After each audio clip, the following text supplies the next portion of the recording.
Hi, my name is Bianca Noir, and I have a little bit of spare time, so I thought I would tell you a little bit about my sexuality. This morning, I lost signal to my phone several times, and then my class got canceled. I want to think back, sort of as far as I remember. All right, I've talked about my first boyfriend. Some people don't know that when I was 3 years old, I basically fell in love with Michael Jackson. So that's really my first memory going back that far. Then as time grew on, I started to realize like the difference between myself and like a celebrity like Michael Jackson. At some point, sort of my perception of people and stardom started to develop, probably around 7 years old. And I started to see somebody like Michael Jackson as a distant star. And that was also fueling like this deep inferiority complex that others feed into. They really feed into this inferiority complex that I have. And a lot of it started when I was very little, around 3 years old. And I think what kind of started it was my interest in Michael Jackson, actually, which with the Michael movie, I started thinking back, and it's all very vague, but little do people know that around the time I was about 3 years old, Michael Jackson was doing the Bad Tour, and I used to watch TV 24/7 when I was a kid. I was really in an unhealthy household. And, you know, there was a lot of struggle in my life. My mother worked while my biological father, he was a veteran. And typically I would have a lot of respect. But he had come home with, I think, an addiction that he was even hiding from my mother. But as a 3-year-old, I remember things about living with him and his addiction, and he was an extremely violent person. So I think he's a very dangerous person, and she eventually divorced him by the time I was about 4 years old. So around 2-3 years old, I actually have memories of things like watching TV all day. So when I was a child, I was watching things like, well, whatever was on, well, whatever my dad was watching at the time. And despite my biological father's hatred towards people of color, in everyone. He hated everyone for the most part, and especially immigrants, and especially like, people from, any other country. So here it is, my mom, working, and then here he is always saying he's going to get a job, right? So we're sitting there on the couch, or I'm on the floor or whatever, rolling around. He liked to watch, like, I'm sure he liked to watch whatever music was on. Probably there was MTV at that time. I mean, this is like 1987. I was born in 84, 85, 86. So 86, 1986, 87. I'm seeing Michael Jackson a lot for the first time. Then there's also whatever was before. So the disco era, anything from that era, my parents were more into. And then they like country western as well. And they weren't really into hip hop and rap, but anything like 80s pop would be of interest. So I'm like in love with Michael Jackson at 3 years old. And some people think that, hey, that's not possible because I'm 3 years old. That's a grown man, right? Okay, so something happened to me at home. And there was a significant amount of violence, sexual violence, pedophilia with my father figures. And I've been transparent about this. The thing is I usually just don't say names. So here I am, like obsessed with everything that's happening on TV, and I want to be, and I'm telling people that I want to be on TV, that I want to sing and dance and things like this, and why can't I do ballet, and why can't I, and I would cry and fight, why can't I be on TV, and why can't I be a big star? And I wanted all these things. But here I am now, a much more in touch with reality person. I'm not delusional delusional about fame. Okay, to me, fame is what you make of it, in a sense. What you do becomes, a source of fame for anyone. And what it is that people turn to you as a source of that talent. And they turn to you and they begin to form an infatuation or fixation on you based on that talent, and it grows and it grows and it grows. And for somebody like MJ, it had started before I was born, and then by the time I was like cognizant at all, he was already doing bad and all of this stuff that I was hearing on the radio, and I was identifying, oh, that's Michael Jackson on the radio at 3 and 4 years old. Okay, so I loved Michael Jackson. Now with my father not really liking people of color, and being in a town where there really wasn't any people of color in California, about 2 hours from Los Angeles, and then looking back, apparently sometime around the time I'm like 3-4 years old, I receive a Michael Jackson t-shirt, right? And all these memories are very vague, because by the time I got older, I had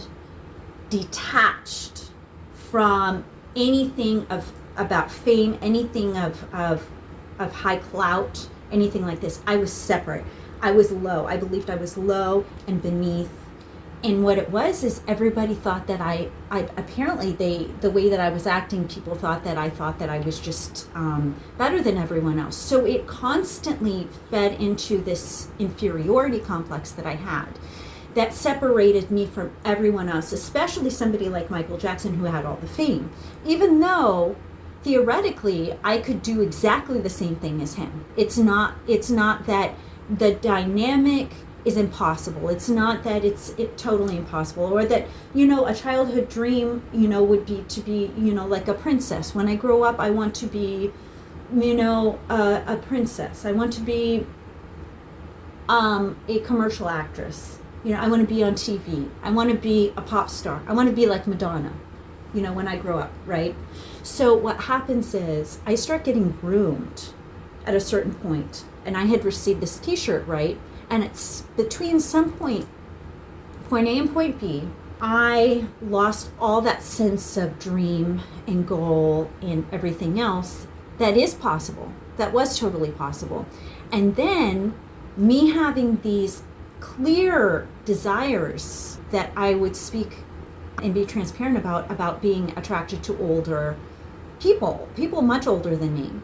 And I didn't know there was anything wrong with it. And during my time of being a juvenile, it really wasn't totally unheard of for a young woman prior to that era to have married really young to an older man, because my mother did. I grew up in a family where my mother didn't even finish high school, and she was married to a man like 15, 20 years older than her before she was even out of high school, and already had kids. And then several years passed later, she had divorced, and then eventually had me, and that was much, much after my half-sisters had grown up, which I will not name because we're actually all estranged now. Me and my family are estranged because of all of this stuff. So I had some sort of sexual, it's a peculiarity, it's not a fetish. I think it had to do with me actually being sexually groomed, so I identified with people being much older than me, being a provider too, that I didn't see a young man my age as being a provider or a husband. So I had these really mature ideals about, what it is to be attracted to someone. So, and I also, in my little La La Land world, somebody like Michael Jackson was like the perfect dream, right? So and when I look back at old Michael Jackson, I still feel that dream. I really do. And I still really like Michael Jackson. But at the point where Michael Jackson and the Jackson family were under so much pressure because of court battles and allegations, I started to get really, really like sort of in a far off place because I had been a victim of pedophilia from many different father figures, and I was already sexualized and sexually active as a youth, but I saw myself as a virgin because I actually didn't know what sex was. So when I actually started having sexual relationships when I was around 14 years old with guys who were older teenagers, I knew then what that was. I knew each and everything I was doing that I was consenting to and saying, okay, let's try it. I knew at that point, but I didn't really realize I was a victim of rape, child rape, and pedophilia. Like, I didn't realize I was being raped. I didn't realize that everything that was happening to me was unconsensual pedophilia. And so when there was the allegations, of course, that Michael Jackson has been completely acquitted of, I actually had developed a very bizarre, it was haze. I was like in a haze at the time because I had actually been raped so many times. I was already a victim of pedophilia. And I didn't really understand and I didn't really get it until even more recently. And then more recently, I figured out that Michael Jackson was completely acquitted of all charges.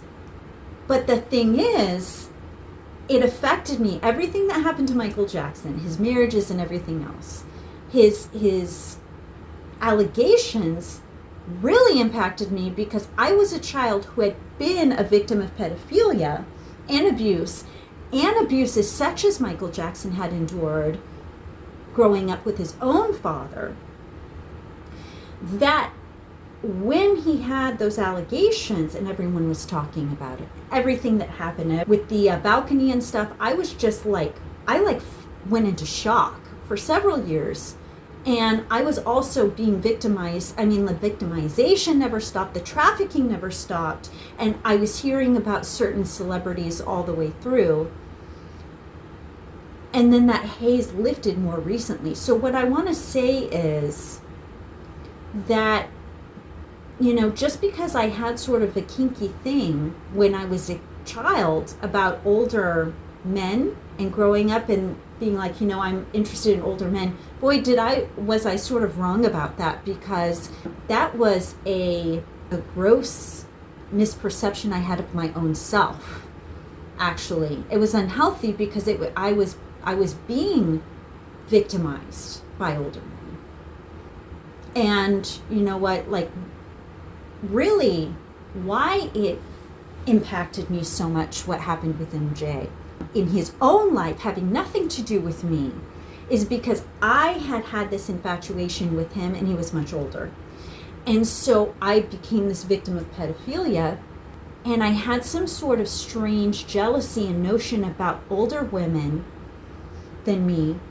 And I was jealous of them being older and being women and things like this, and I wanted to be a woman like them. So I started doing things and acting out, and it started to get me into trouble with older men because they're weak, not because I seduced these older men. It's because they were weak, and I was weak too. I was really, really weak as a child because I wasn't being properly cared for, and I was being neglected, and I was being starved, and I was being deprived of medical care, and I had multiple diseases like lupus, and I was exhausted and being abused in so many different ways and so confused. So the thing is that when I became 18, MJ had already moved on. Really, I never dreamed that anybody like that could know who I was or be interested in me, because I had this extreme inferiority complex. So my family had moved far away from the Los Angeles area and far away from, I had a boyfriend at the time. It wasn't a happy relationship, but I did have a boyfriend, and I had come out as bisexual. So I was queer, and I had a group of queer friends, but we really didn't talk about it or tell anybody, but we all knew. And I had already been in and out of many sexual relationships by the time I had gotten married. And I had actually been assaulted by a female friend, and I didn't really think of it that way, but we would sleep in bed together because I do believe that. But that's not what I had intended to do. I had intended to have more than that.